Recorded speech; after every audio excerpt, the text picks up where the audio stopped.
in January 2023, the updated ESMO Clinical Practice Guidelines were published in Annals of Oncology, a new version led by Leta Hendricks.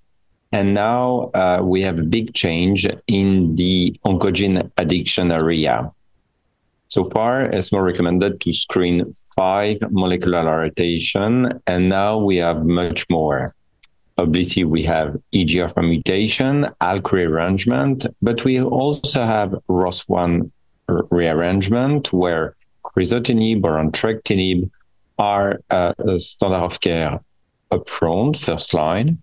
We have the BRAF V600E, where dabrafenib and trametinib are also standard for the first line.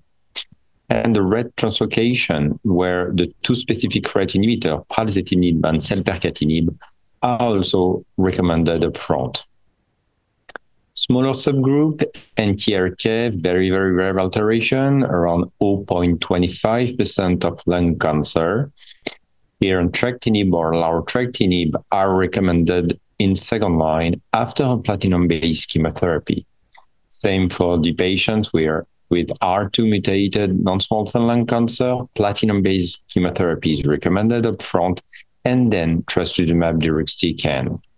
Finally, for the very small subgroup, 1% of patients with EGFR exon 20 mutation find in their non-small cell lung cancer.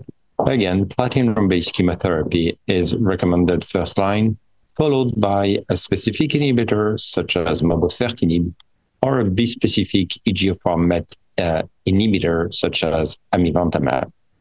For the MET14 skipping mutation, there are many standards. First line, it can be a platinum doublet, but it's also possible to give capmatinib or tepotinib upfront or in second line. And finally, the KRAS G12C mutation was included in the guidelines, and in second line, sotorasib or adagrasib are recommended. So it's quite a new change in this ESMO Clinical Practice Guidelines. And obviously, these are recommendations, but accessibility and the fact that the drug would be refunded will be very different across the different countries.